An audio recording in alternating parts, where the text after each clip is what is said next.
Hello, my name is Prakash and I'm an educator and project manager at the PHI Foundation. Bonjour, je m'appelle Marie-Hélène et je suis responsable de l'éducation à la Fondation PHI.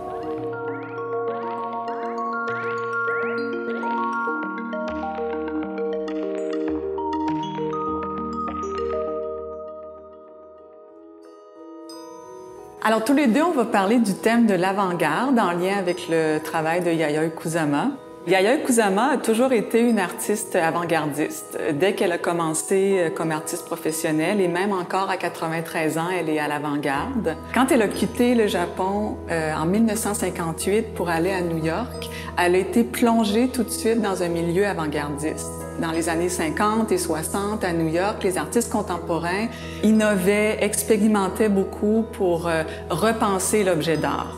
Les artistes voulaient sortir un peu de la relation de contemplation à distance dans un lieu d'élite comme le musée. Ils voulaient, entre autres, dématérialiser l'objet d'art. Ils voulaient que les spectateurs deviennent plus impliqués corporellement. Et pour ce faire, ils ont commencé, plusieurs faisaient des sculptures qui étaient tellement vastes qu'elles englobaient le corps des participants. Et Yayoi était vraiment plongée dans ce milieu-là. Quand elle a quitté le Japon et puis qu'elle a pris l'avion pour New York, pour la première fois, Yayoi Kusama voyait l'océan Pacifique à vue d'avion. Et ça a été pour elle une expérience qui était marquante, une expérience visuelle mais aussi corporelle, où elle voyait l'océan se démultiplier avec ses vagues à l'infini. Puis quand elle est arrivée à New York, c'est quelque chose qui l'habitait.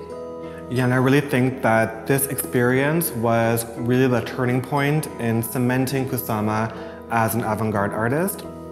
And so before she arrived in New York, she had been formally trained in classical Japanese painting. But upon her arrival, she began developing her own intuitive painting practice that really stemmed from this experience you just described of seeing the vast infinity of the ocean from these aerial views. And so she began to develop a series of paintings using this technique called infinity nets that we see here in these images. And these paintings were painted in quite large scales, canvases that would completely fill your field of view. They were also painted often in monochromatic and subdued hues. They were also characterized by their flat composition and lack of focal point with these very mesmerizing textured surfaces. And because these canvases were so large that when you'd go to look at them close up, it would really create this affective, meditative, and corporeal experience, which was all experiences that she would continue to develop in her later works. Et puis, elle va vouloir pousser l'expérience immersive encore plus loin avec cette idée qu'elle devient une sculpteur environnementale. Une œuvre marquante pour elle, c'est l'œuvre de 1963, Aggregation 1000 Boats Show. Dans cette œuvre-là, il y avait une barque au centre, puis les visiteurs étaient immergés dans un espace où la barque semblait se démultiplier sur les murs, puis créer une sensation de vertige, puis d'infini. And she would continue this environmental sculptural work throughout the 60s, as we see here in her accumulation sculptures, as well as in her first infinity mirror room titled Valley's Field. And I think too, it's really important to note her presence in these photos and that they have a significant political and performative meaning.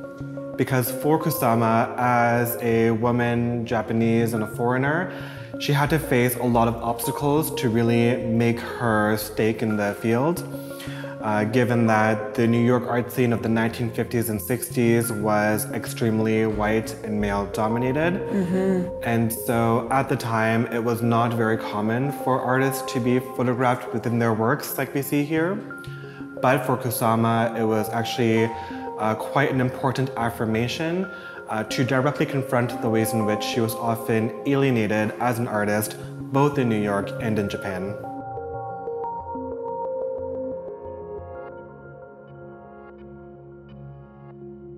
En 1966, Yayoi Kusama va vouloir pousser encore plus loin la dématérialisation de l'objet d'art en créant sa première Peeping Room, qu'on appelle salle d'observation, qui s'appelait Endless Love ou Kusama Love Show.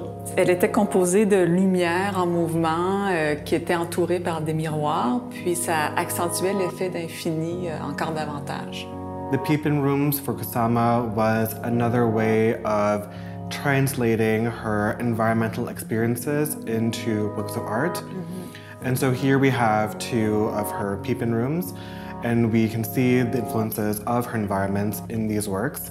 For instance, we can see influences of New York and Tokyo cityscapes within My Evanescent Dream Within a Dream, through its mirrored body as well as its blinding, dizzying lights.